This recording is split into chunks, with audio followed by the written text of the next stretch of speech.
os voy a explicar cuáles son las partes de un libro antiguo. Y para ello vamos a utilizar este ejemplar, ¿de acuerdo? Para enseñaros un poquito, más directamente. Entonces, este libro en concreto le tenemos muchísimo cariño, porque fue el primer libro antiguo que adquirimos. Y la verdad que el pobre estaba muy deteriorado, tenía el pergamino muy arrugado, muy sucio, y pues con mucho cuidado lo fuimos poquito a poco restaurando y mejorando. Tampoco tenía lo que son las cintas de cuero, que muchos, lamentablemente, pues muchos las pierden con el paso del tiempo, y también se las colocamos.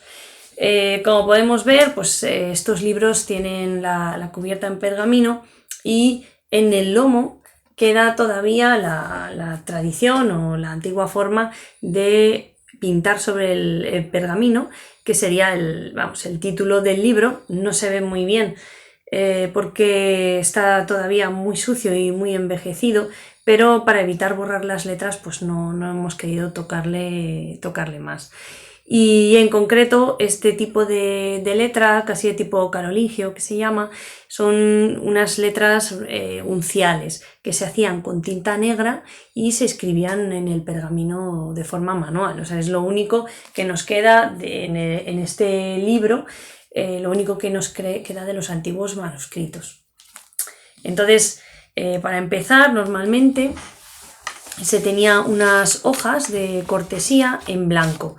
Estos libros hay que tener en cuenta que aunque se hacían de imprenta y se hacían tiradas, son ejemplares que hay muy poquitos. Entonces se trataba de objetos muy valiosos, entonces se cuidaban todos los detalles. A más hojas de cortesía, pues mayor valor se le daba al libro. Y lo primero que nos encontramos cuando abrimos un libro antiguo es la portada. Esta es la primera parte del libro, y en la cual podemos ver toda una serie de componentes. Digamos, se divide en varias zonas. En la primera de ellas vemos el título de la obra. En este caso se llama Monarquía mística de la Iglesia. Este libro es de carácter religioso. La verdad que son más comunes poder encontrar libros religiosos en las distintas tiendas de antiguo o por internet. Normalmente nosotros adquirimos los libros pues según las posibilidades que tengamos en ese momento, y el primero que cogimos fue de tema religioso, porque la verdad que son los más comunes. Cabe que pensar que en esa época, al principio de todo, eran las iglesias y todo, la iglesia sobre todo, la que quería hacer este tipo de libros sobre conceptos religiosos para poder distribuirlo en los monasterios, iglesias, entre todos los monjes, y bueno, encargaban muchos libros para ello. Son más difíciles de encontrar o menos comunes otros libros de ciencia o de naturaleza, de historia, literatura. Sí. Son más caros. Son más complicados de comprar porque había menos. Sí, nos toca rascarnos el bolsillo, claro, un montón. Contra más antiguos, muchísimo más caros. Más difíciles de poder cogerlos, claro. Y nada, siguiendo, hay que destacar que esta portada está hecha en dos tintas, en dos colores, en rojo y en negro. También lo que es la portada nos viene, aparte del título, el autor de la obra. En este caso estaba compuesta por el padre Fray Laurencio de Zamora, natural de Ocaña, monje cisterciense y lector de escritura en el colegio de Nuestro Señor Bernardo de Alcalá. Y está dirigida al insigne y devoto monasterio de Nuestra Señora de Huerta de la Real.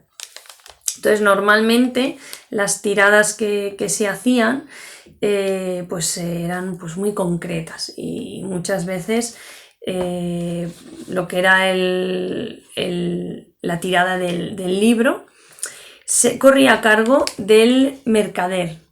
En este caso, aquí abajo nos pone que la edición fue pagada a costa de Miguel menescal, mercader de libros. Así como ahora son las editoriales las que ponen el dinero, pues en este caso era el propio librero el que pagaba la edición y luego las vendía, las distribuía. Sí, por cierto que las ediciones, aquí como veis el libro, no penséis que el libro se vendía así como está. Se vendía el libro sin encuadernar. O sea, se vendía cosido, hecho, pero sin encuadernar. Lo que es el tarugo de hojas, el tocho de hojas, sin encuadernar. Bien cosidito, eso sí, con sus cosas. Entonces, por cuenta del comprador, el librero te proporcionaba una encuadernación u otra. Te decía, si quieres encuadernarlo, pues yo te lo encuaderno, te lo paso en pergamino, que es una cosa sencilla, o también hay en piel. Otro día haremos un programa sobre los libros en piel. Y también te lo encuadernaba en piel o como tú querías, pero se vendía sin encuadernar, normalmente. A no ser que, bueno, tuvieras un acuerdo con el librero y entonces el librero pues ya te proporcionaba encuadernado.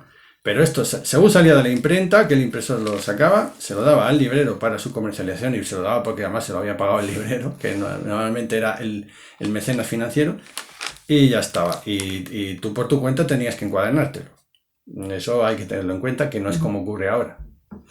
Y en cuanto a, vamos, lo que sigue saliendo en la portada, tendremos aquí el símbolo del impresor, que muchas veces pues era como su escudo. Sí, sí. Y aquí está impreso, en concreto, impreso en Barcelona, en la Casa Sebastián de Cormellas, en el año 1604. Y también aquí vemos una letra que pone con licencia. En ese momento los libros necesitaban una licencia, normalmente o eclesiástica o de las autoridades civiles, para poder publicarse. En ese caso, vamos, lo figura ya directamente aquí en la portada, pero la siguiente parte que encontramos del libro sería precisamente la licencia. En este caso es una licencia eclesiástica, ¿de acuerdo? Y es lo que aquí en este caso por Fray Bernabé de Benavides, por mandado de su paternidad reverendísima. Sería el general de la orden. Muchas veces era el general de la orden que por mandato del rey, cuando se dice por aquí por mandato del rey, no es el rey el que lo manda, porque no tenía otra cosa mejor que hacer su majestad que andar mandándolo todo, bastante tenía ya con sus cosas, no. Por mandato del rey significa que los funcionarios que estaban alrededor del rey, como ese enjambre de abejas ansiosas, eran los que distribuían la justicia, distribuían las leyes, las aplicaban y se enriquecían de ellas, que también hay que tenerlo en cuenta. Entonces, en este caso, secretarios, consejeros reales, generales de las órdenes religiosas eran los que daban las licencias, las aprobaciones, las que daban las autorizaciones de todo lo que ocurría en el reino. En este caso, el libro, que era una cosa muy preciado, los generales de la orden, normalmente consejeros reales, eran los que firmaban cualquier licencia para que se publicara un libro. Eso hay que tenerlo en cuenta porque no se parece mucho a lo actual. Sí, y a continuación también más aprobaciones para dejar que este libro salga a la luz también. En este caso es muy gracioso porque te dice por qué el de la aprobación. Y en concreto pone que se halla en él mucha erudición y curiosidad, y ser doctrina católica y de mucho aprovechamiento para todos y particularmente para predicadores y hombres doctos que sepan aprovecharse de la variedad de historias humanas que se tratan en este libro. O sea, realmente necesitaban poner algo por lo cual se daba la aprobación en este caso. Y aquí vemos la dedicatoria, a quien va dedicado este libro, en concreto pues ahora al insigne y devoto monasterio de Nuestra Señora Huerta la Real. Y es muy gracioso porque claro, también lo mismo que en la aprobación, aquí también empieza a contar pues por qué, ¿no? Y una historia un poco del monasterio de Huerta la Real, de su importancia, siempre en un estilo muy florido, muy pomposo, y que va contando poquito a poco lo que es la historia del monasterio.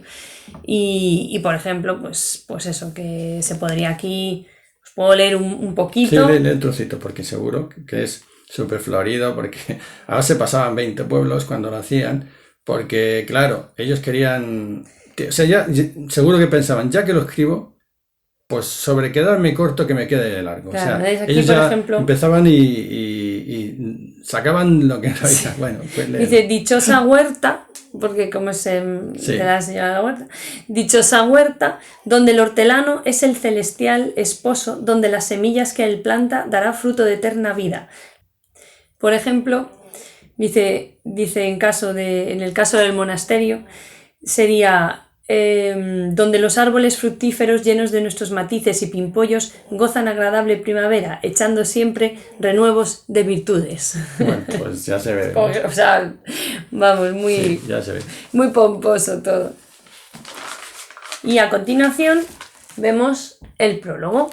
Este en concreto es el prólogo al lector, donde nos explicará un poquito pues, lo que va a ver en la obra a continuación. Aquí ya se ve alguna letra capitular, muy bonitas. Luego ya explicaremos un poquito, ¿verdad? Sí, luego vamos a ir explicando un poquito más. Uh-huh. Y ya después del prólogo al lector aparece un prólogo general. Como veis, hay muchísimas páginas de introducción En este caso, en este libro. Sí quiero señalar que nosotros como escritores hacemos prólogo, siempre nos gusta. Pero en esta época hacían el prólogo, pero hacían un prólogo como Dios manda, o sea, un prólogo al lector. Le cogían al lector por la pechera y le decían, amigo lector, escribo este libro, se justificaban un poco los pobres, porque quiero que entiendas esto, que aprendas lo otro, que me le compres, que disfrutes de él, no seas malo con lo que estás leyendo. Sé benevolente, pues mi espíritu y mi ciencia no alcanza tanto como puede alcanzar mi talento. Hacían cosas así. ¿Y por qué lo hacían? Porque, se sentían todavía un poco humildes y pequeños. No, ahora muchos escritores necesitarían poner prólogos de esos. A mí, no estaría mal que dijéramos, amigo lector, mira, estoy escribiendo este libro y te ruego que disfrutes de él y que seas benevolente si encuentras algún fallo. Eso es lo que hacían estos señores. Y es raro el libro que no tiene, incluso de doctores de la iglesia, incluso de eruditos, de médicos, que no tiene prólogos al lector en un tono así.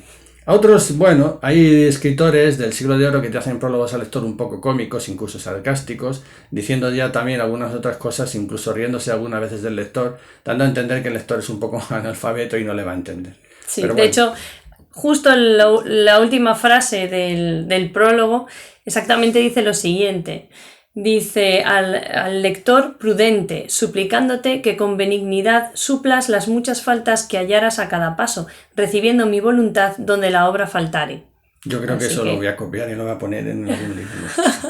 Lo voy a poner, lo del lector prudente. Me ha encantado.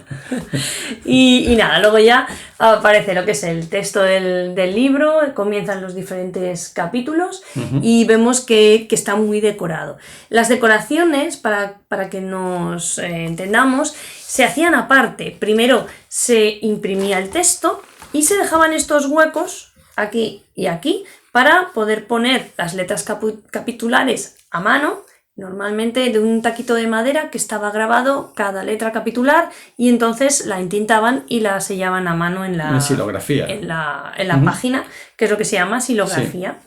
Sí. Y seguimos ya la parte final. Hemos empezado por el principio y luego al final del libro siempre aparece lo que sería un colofón, una pequeña imagen final, también silográfica, y otras partes que serían los índices. Cada libro tiene sus particularidades, ¿no? Estas tablas finales de contenidos se pueden llamar índice, en este caso puede haber índice de capítulos, tiene más. Por ejemplo, además también tiene unas tablas de las cosas notables que aparecen en el libro. Y aparte del índice de capítulos y ya el final. Lo mismo tiene hojas y aquí al final aparece en silografía y en letra donde se ha impreso en Barcelona, en la casa Sebastià de Cormellas, en el año 1604. En este caso lo ponen en números arábigos, con las silografías de decoración muy bonitas. Y eso es todo lo que es algunas de las partes más importantes. Y nada más, si os ha gustado el programa, no se os olvide darnos likes, suscribiros. Es necesario que os suscribáis porque necesitamos suscriptores para seguir generando contenidos, para seguir estando motivados y teniendo mucha ilusión en encontrar estas cosas.